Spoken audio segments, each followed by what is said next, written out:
pessoal, esse vídeo é referente à aula de hoje, 24/3, tá? Então, o estudo das diferenças de comportamento entre os materiais inicia-se primeiro com uma classificação básica dos materiais. Só que essa classificação, ela não é suficiente para a gente entender o mecanismo por trás dessas diferenças. Então, a partir do entendimento do que é um átomo e a estrutura cristalina, partindo para o entendimento de como esses átomos se ligam, que é a ligação química, a gente começa a investigação do comportamento do material, que é o objetivo da nossa disciplina, de chegar lá na frente e entender quais são as propriedades mecânicas e o que elas nos trazem de positivo ou negativo no nosso material.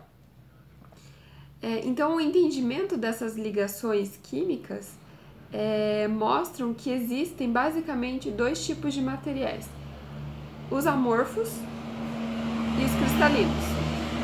Os materiais amorfos são aqueles que não possuem um arranjo atômico, como vocês lembram que a gente já viu na semana retrasada. E os materiais cristalinos, eles possuem sim um arranjo atômico, tá? Ou seja, eles têm uma ordenação dos átomos deles. Quais são esses materiais? São todos os metais possuem esse arranjo atômico, alguns cerâmicos e poucos polímeros, tá? E esse arranjo atômico é chamado de estrutura cristalina, que a gente vai ver daqui a pouco. Então, começando pela classificação dos metais, eu tenho que os materiais, eles podem ser metálicos ou não. Sendo metálicos, eles podem ser ferrosos ou não ferrosos. Os materiais não metálicos, sintéticos e naturais. Aqui, se vocês forem lembrar da nossa aula, nós abrimos essas abinhas que faz parte da sua lista de exercícios, ok? Então, como parte do exercício da aula de hoje, vocês vão pesquisar a continuidade dessa classificação, tá certo? Isso daqui é mais para relembrar. Indo agora para o conceito de átomo, então o átomo ele é uma menor partícula capaz de identificar um elemento químico, tá? Então a estrutura atômica ela é composta por elétrons, prótons e nêutrons, e o núcleo que tem os prótons e os nêutrons juntos, tá? Dentre os modelos que nós citamos na aula, eu falei para vocês que a gente vai usar o modelo de Bohr. Por quê? Porque o modelo de Bohr é o que melhor explica vários fenômenos que a gente tem em ciência dos materiais. E o que a gente precisa entender do modelo de Bohr? Que ele é composto por um núcleo, pelos elétrons que estão presentes na eletrosfera, e que a última camada na eletrosfera é composta pela camada de valência, né, e os elétrons de valência. Esses elétrons de valência, como aqui já diz, é a camada mais externa do átomo, eles que participam das ligações químicas. Isso que pra gente é o importante, entendeu? Essa participação nas ligações químicas, porque é isso daqui que vai definir mais pra frente o material, como ele vai se comportar. Influenciam em algumas propriedades físicas e químicas. Indo agora para as ligações químicas, vocês vão lembrar que a gente falou bastante da ligação iônica, covalente e metálica.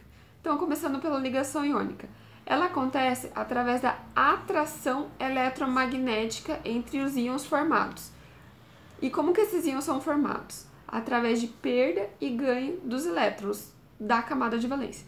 Então, a ligação iônica nada mais é que fazendo uma analogia bem grotesca, como se fosse um superímã. Então, eu tenho o polo positivo do ímã, o polo negativo, e eles se atraem.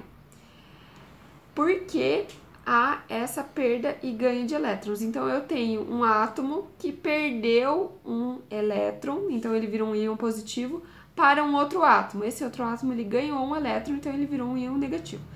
Como eles viram íons, qualquer direção em volta desses íons, ela pode ser espaço, digamos, para atrair outros íons de polo oposto, né? Para gerar essa ligação iônica. Então, por isso que a gente diz que essa ligação é não direcional. Então, eu tenho o íon positivo, que atrai em qualquer região ao redor dele íons negativos, gerando a ligação iônica. A ligação covalente, ela acontece através do compartilhamento de elétrons, ou seja, os meus elétrons da camada de valência, eles são compartilhados. Por exemplo, aqui eu tenho o hidrogênio e o oxigênio. O hidrogênio eu só tenho um elétron. O oxigênio eu tenho 2, 4, 6 elétrons. Então, para que aconteça essa ligação H2O, eu compartilho um elétron de valência com um átomo de hidrogênio e o outro elétron de valência do oxigênio com outro átomo de hidrogênio. Porque o hidrogênio só consegue compartilhar um elétron. Se eu tivesse mais elétrons, um outro elemento que tivesse mais elétrons, eu conseguiria compartilhar mais, certo? E essa ligação, diferente da iônica, ela é direcional, porque eu só consigo fazer a ligação entre os meus átomos que estão compartilhando esses elétrons, tá? E a ligação metálica, ela acontece através de um surgimento de um mar de elétrons, que é formado pelos elétrons da camada de valência. Então, se vocês lembrarem da aula, eu falei que a ligação metálica, ela é feita com elementos metálicos, que eles têm de 1 a 3 elétrons da camada de valência. Esses elétrons da camada de valência, eles participam dessa ligação porque eles ficam como se fossem livres, tá? Quase livres para se movimentarem no material. Então, essa liberdade de movimentação dos elétrons é que ajudam a formar a ligação metálica. Em compensação, como de certa forma os átomos perdem esses elétrons de valência porque eles ficam livres no material, eles se tornam, o restante do átomo se torna um íon positivo. Esse íon positivo juntamente com os elétrons que estão soltos aqui, né, livres, entre aspas, no mar de elétrons, formam a ligação metálica. E por isso que ela é não direcional, porque, novamente, eu tenho os íons. E essa possibilidade de mar de elétrons com os íons, não é à toa que a gente sempre desenha em ordem, assim, bonitinho, porque isso daqui é que forma a estrutura cristalina dos metais, tá? Então, a partir da ligação metálica é que tem o surgimento da estrutura dos metais. Estrutura cristalina dos metais. E a estrutura cristalina, ela é um arranjo ordenado, repetido e tridimensional dos átomos e influencia diretamente as propriedades mecânicas do material metálico. Dentro da estrutura cristalina, eu tenho um conceito chamado de célula unitária, que vocês vão lembrar muito bem que a gente falou bastante de célula unitária. Célula unitária nada mais é que a menor parte da estrutura cristalina, aquela que melhor representa a estrutura cristalina. Então, mais pra frente a gente vai ver na próxima aula que existem 7 sistemas cristalinos, que são as redes de Bravais.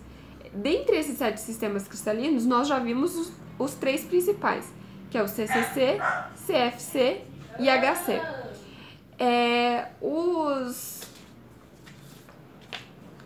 O meu sistema cristalino CCC, cúbico de corpo centrado, ele tem esse formato aqui e é composto por um átomo inteiro central, por isso que é cúbico de corpo centrado.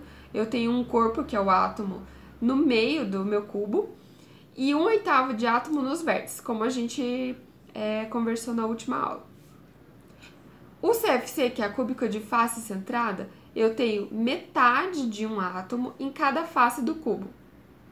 E 1/8 também nos vértices do meu cubo. E o HC, hexagonal compacta, eu tenho meio átomo nas faces superior e inferior do hexágono, que é aqui em cima e aqui embaixo, 3 átomos inteiros no interior, então aqui nesse plano intermediário aqui dentro do meu HC eu tenho esses 3 átomos inteiros e 1/6 de átomo nos vértices, tá? E é isso, a partir dessa videoaula vocês vão conseguir fazer a lista de exercícios propostas lá no estúdio.